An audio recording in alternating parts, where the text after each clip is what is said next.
বস, একবার মানি ব্যাগটা একটু চেক করুন তো, কি আছে ভেতরে? শুধুই বাতাস, নাকি পুরনো প্রেমিকার ছবির সাথে গোটা দুয়েক কয়েন ঝনঝন করছে?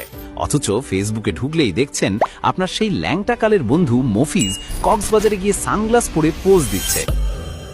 আর আপনি ঘরে বসে ভাবছেন, শালা মফিজের এত টাকা আসে কোথা থেকে?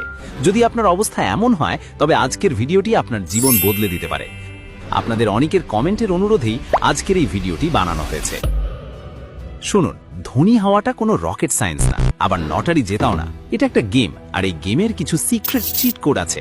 আজ আমি আপনাকে অল্প বয়সে ধনী হওয়ার 4টি জাদুকরি কৌশল শেখাবো। তবে সাবধান, ভিডিওর শেষে আমি এমন একটা গোপন রহস্য বা সিক্রেট রিভিল করব, যেটা ছাড়াই 4টি কৌশল জানলেও আপনি সারা জীবন ওই টানাটানির মধ্যেই থাকবেন। তাই চোখের পলক না ফেলে শেষ পর্যন্ত দেখতে থাকুন। আচ্ছা বলুন তো, অল্প বয়সে ধনী হতে গেলে সবচেয়ে বড় বাধা কি?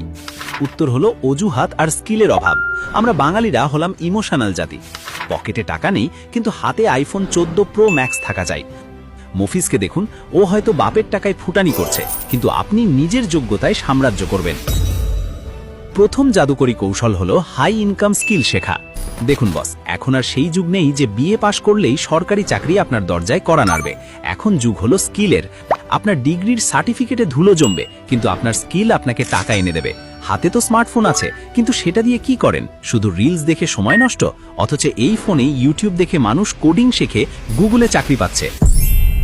টাকা নেই বলে কান্না করবেন না, ইন্টারনেটে সব ফ্রিতে শেখা যায়, শুধু শেখার মানসিকতাটা লাগে। আপনি হয়তো ভাবছেন, ভাই আমি তো কিছুই পারি না। ভুল ভাবছেন।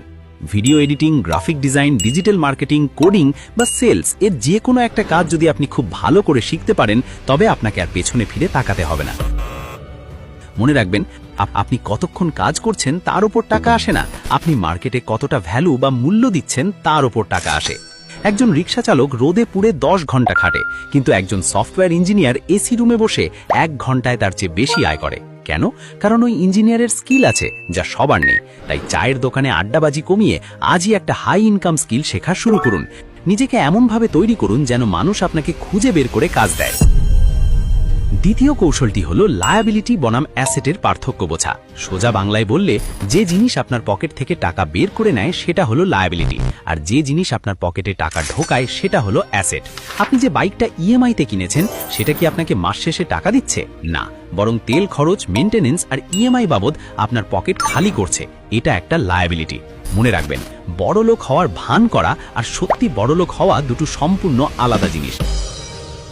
পকেটের শেষ টাকা দিয়ে ব্র্যান্ডের ঘড়ি না কিনে সেই সময় নিজেকে ডেভেলপ করুন। আপনার সময় দামি হলে